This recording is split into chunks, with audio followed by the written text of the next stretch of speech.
Olha, quem treina sabe. O whey protein é praticamente um pilar da rotina, né? Mas e se ele tiver um lado B? E se, de alguma forma, ele estiver sabotando a pele? Essa é uma daquelas dúvidas que não quer calar no mundo fitness. E é justamente essa conexão que a gente vai investigar a fundo hoje. Pois é, a grande questão é essa.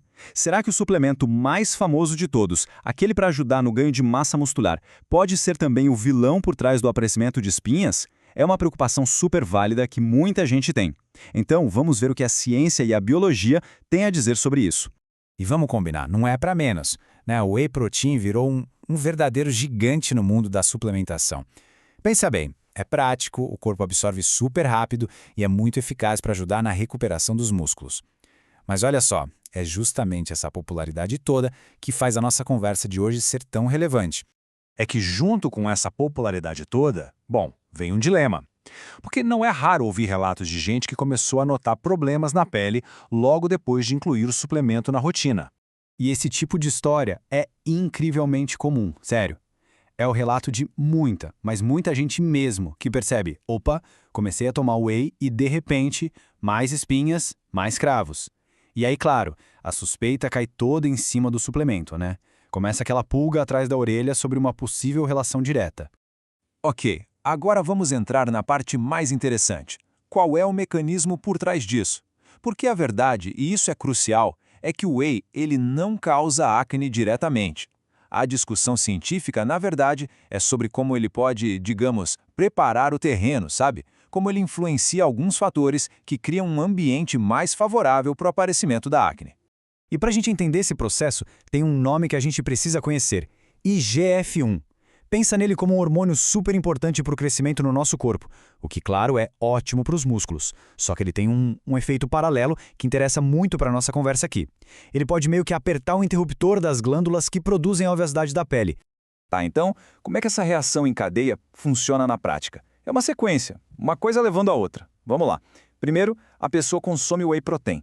Isso pode dar uma estimulada na liberação de insulina e aumentar a atividade daquele tal de IGF-1. E aí, com esse pico hormonal, o que acontece? As glândulas de óleo da pele podem ser ativadas. Resultado, mais produção de óleo. E com óleo em excesso, bom, os poros podem acabar entupindo e aí a gente tem o cenário perfeito para aquela inflamação que todo mundo conhece como acne. Mas aqui a gente chega no ponto talvez mais importante de toda essa conversa. Pensa comigo. Se fosse tão simples assim, uma regra, todo mundo que tomasse whey ia ter acne. E a gente sabe muito bem que não é isso que acontece, né? Então, por que não acontece com todo mundo? A resposta está numa palavrinha-chave: predisposição. Cada corpo é um corpo. A reação é totalmente individual. Aqui a gente consegue ver bem essa diferença. De um lado, tem o grupo de pessoas que talvez seja mais suscetível, aquelas que já têm uma tendência genética para acne, sabe? Ou que já têm a pele naturalmente mais oleosa ou uma sensibilidade hormonal maior. Do outro lado, tem a grande maioria das pessoas que usa whey todo santo dia e não nota absolutamente nada de diferente na pele. Por quê? Simplesmente porque o corpo delas não reage do mesmo jeito a essas pequenas mudanças hormonais. E tem outro ponto importante que a gente não pode esquecer. Da onde vem o whey? Do leite. E por que isso é relevante? Porque já existem alguns estudos que fazem uma associação entre o consumo de laticínios no geral e a piora da acne em algumas pessoas. E a suspeita é que seja justamente pelas mesmas vias hormonais.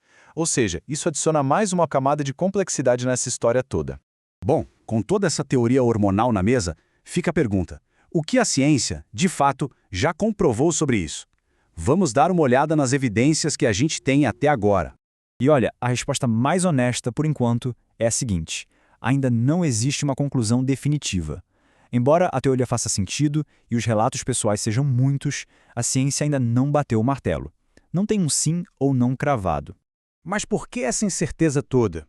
Basicamente porque a maioria das pesquisas que a gente tem são o que chamamos de estudos observacionais, ou seja, eles olham para um grupo de pessoas e notam uma correlação, um padrão.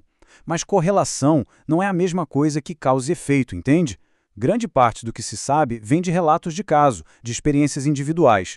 Para ter uma prova final, definitiva, a gente precisaria de estudos clínicos controlados, com grupos grandes, e isso ainda é bem raro para essa questão específica. Ok, então se a ciência ainda não tem uma resposta final, o que fazer na prática? Como a gente age? Bom, a resposta, na verdade, é mais simples do que parece. A chave está na observação pessoal. Exato. O segredo é prestar atenção no próprio corpo. Já que não existe uma regra que vale para todo mundo, o mais importante é cada um entender como o seu próprio organismo reage. E para quem está com essa pulga atrás da orelha, desconfiando que o whey pode estar afetando a pele, existe um teste bem prático. A sugestão é a seguinte: que tal pausar o uso do whey por algumas semanas? E aí, o passo 2 é observar com muita atenção se a pele melhora. Com base nessa resposta do seu próprio corpo, aí sim dá para tomar uma decisão consciente se vale a pena continuar ou não com o suplemento. Mas é muito importante reforçar o ponto principal aqui, tá? Para a esmagadora maioria das pessoas, o whey protein não vai causar problema de pele nenhum. Ele continua sendo um suplemento super seguro e um aliado fantástico para quem precisa bater a meta de proteína e ajudar na recuperação muscular. E para a gente fechar, fica uma reflexão. Às vezes, descobrir uma sensibilidade a um suplemento como o whey pode ser, na verdade, um convite. Um convite para olhar para a nossa nutrição, por nosso estilo de vida, de uma forma mais completa, mais integrada. Afinal de contas, cada corpo é um universo, né? É isso, pessoal. Valeu por acompanhar essa análise.